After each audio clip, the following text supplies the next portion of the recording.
एक गांव में शादी चल रही होती है। वाह, मजा आ गया फूफा जी। शादी में क्या खाना बना है, बाराती तो उंगलियां चाटते रह जाएंगे। हाँ, तुमने सही कहा, पनीर की सब्जी का तो कोई जवाब ही नहीं। दूसरी तरफ पंडित जी फेरों की तैयारी कर रहे होते हैं कि तभी वहाँ एक चुड़ैल आ जाती है।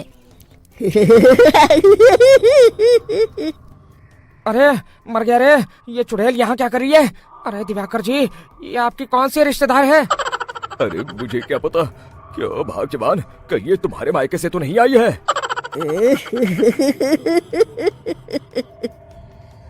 तुम लोगों की इस गांव में बारात लाने की हिम्मत कैसे हुई?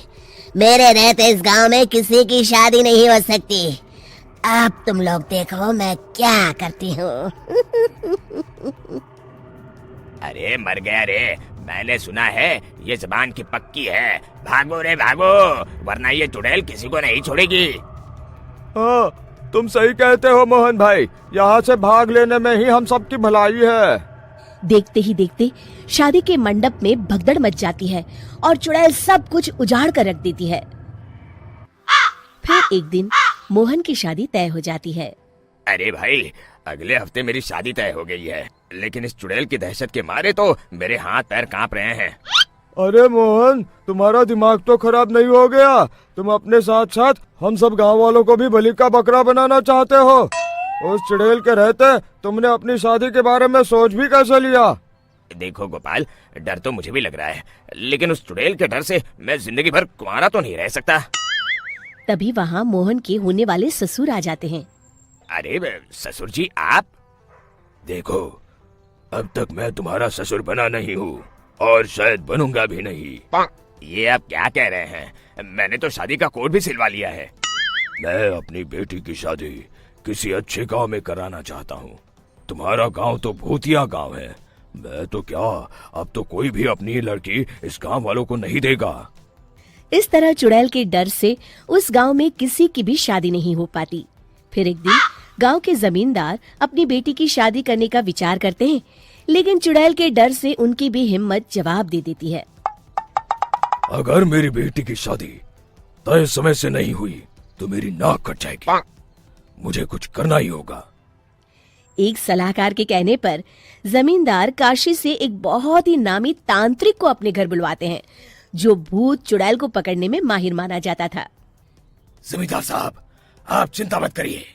इस गांव की सीमा में प्रवेश करते ही मुझे उस चुड़ैल के बारे में सब पता चल गया था। आप उसे जल्दी से जल्दी कैद कर लीजिए ताकि मैं अपनी बेटी की शादी कर सकूं। जब वो चुड़ैल एक इंसान थी, तब ठीक उसकी शादी करने वाले दिन ही उसकी और उसके होने वाले पति की एक दुर्घटना में मौत हो गई थी। उसका होने वाला पति आज भी भूत बनकर जंगल में भटकता है। इसलिए जब तक चुड़ैल की शादी नहीं हो जाएगी, वो किसी और की भी शादी नहीं होने देगी।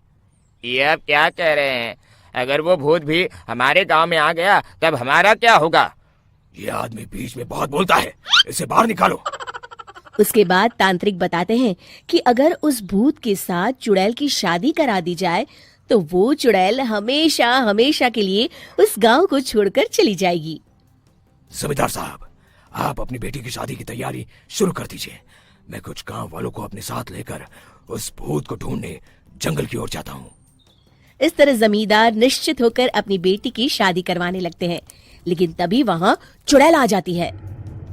मैंने तुम गांव वालों को समझाया था ना कि इस गांव में कभी कोई शादी नहीं करेगा।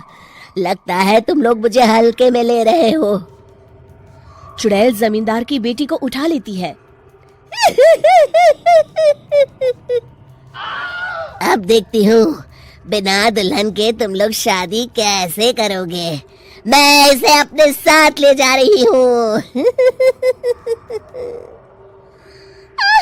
छोड़ मुझे, पिताजी, मुझे बचाइए।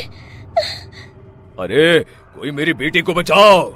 तभी तांत्रिक उस भूत को लेकर वहां पहुंचता है। अरे भाग्यवान, रुको, इन मासूमों को परेशान मत करो। मैं आ गया हूँ, अब तुम मेरे साथ चलो। चुड़ैल बहुत खुश हो जाती है। आप आ गए, चलिए अब हम मंदिर में चलकर शादी कर लेते हैं। अरे अरे अरे अरे, ये क्या कह रही हो? मंदिर में जाके दोबारा मरना है क्या? चलो, आज से हम जंगल में रहेंगे। चुड़ैल चली गई, अब मेरी शादी हो जाएगी। इस तरह सभी गांव वाले खुशी से झूमने लगते हैं।